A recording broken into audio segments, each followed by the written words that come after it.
You weren't a part of this game as far as on the field last year, but from your vantage point, wherever you watched it from, that NFC hard one, what do you remember? What do you take from it? I mean, it was a tough loss, we try to learn from those kind of losses, and we try not to think about it right now. I mean, everybody knows what happened last year. It was last year. It's in the past. We try to move forward and look forward to Saturday, trying to put some new stuff on film instead of having everybody remember that game. And, everybody brings it up, and we try to forget that. Is there a sense of, guys, we don't want to make sure this doesn't happen again? Is there any of that? Not even one thought about it. I mean, it's last year, it's in the past. I mean, we've had bad games this year, so we try not to look back in the past on those kinds of games and move forward, and that's what we're doing. Going back to last week, Coach Rhodes said that you had an unpickable interception. Can you maybe talk about how you read that and made the play?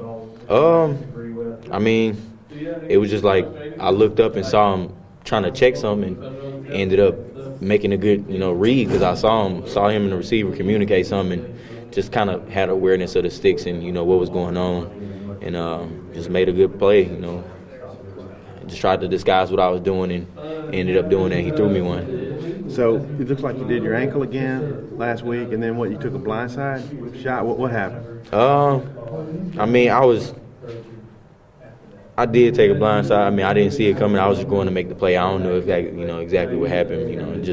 I got blocked, hit the ground, and kind of just got short of breath. And I had to recall where I was at, and ended up, going down and then came back up, run right back in the game. Kevin, that interception that you made, Coach Rhodes said it was unpickable. What do you think about that? I mean, I think he threw a bad ball. It was short. I mean, it hung out there for a little bit. Just went out there and tried to make a play and ended up falling right in my hands. So, I mean, it was a great play, but kind of wish we would have won the game. That's kind of what the goal is, and that's a good play to remember. Especially against a team, number one team in the country. That's something I'm not going to forget. But at the same time, I wish we would have won the game.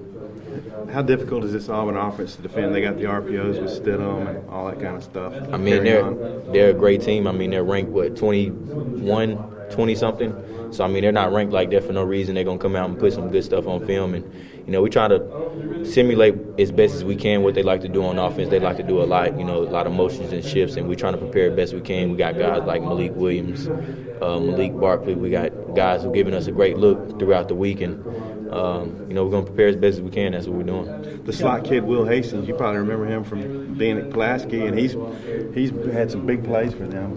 Yeah, he's real talented. We watched him on film.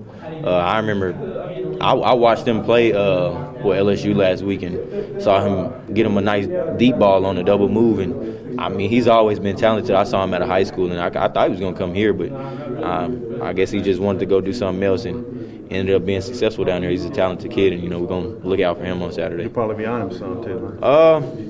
Depending on what we do that week. I mean, that day could be sometimes, maybe. Just depends on what we do. What are you seeing out of Stidham? What makes him such a good quarterback? He can throw the ball. He's good with RPO actions. He doesn't really run a lot. He has the capability, and we have to respect that. You kind of got to respect that with a lot of teams. And he's talented. He can throw the ball. He's got a strong arm. I mean, he's good with looking off safeties, and he's just good with reading coverages. That's a talented guy. Is it crazy for you guys to think about this is your first SEC home game, and it's week 8? I mean, we try not to think about it. We just try to take it one game at a time, and we know that sometimes you'll get those kinds of situations, year by year, depending on what your schedule looks like. And I mean, we try not to think about that the fact that this is our first SEC home game. When you look at Auburn, Will Hastings, Little Rock kid, playing Arkansas, do you think he's going to have any extra motivation in this one? I mean, he's a hometown guy. I mean, he's not hometown, but, home state guy. And he's going to come out and try to put some stuff on film to kind of be remembered for, coming and doing something against the Razorbacks. So, I feel like he will, but at the same time, I mean, it's whatever's in their game plan, and if he does, have some plays against us, he has some. So, is there a little extra motivation this week because the way the game went last year with these guys? Not really. We just we try not to reflect on last year. Coach B even just said it when we were breaking down in practice. He kind of he doesn't want us to think about what happened last year as in the past, and we had bad games this year. We try not to look back on, so it's kind of moving forward mindset. And that's kind of what we've been doing. obviously Cam kind of got pushed into playing earlier than he probably would have without Ryan getting hurt. How do you feel like he's done so far this year? I mean, I feel like he's going to come out to be, a freshman All-ACC player. He's a tremendous guy. He has a great head on his shoulders. He likes to learn. Ryan kind of took him under his shoulder.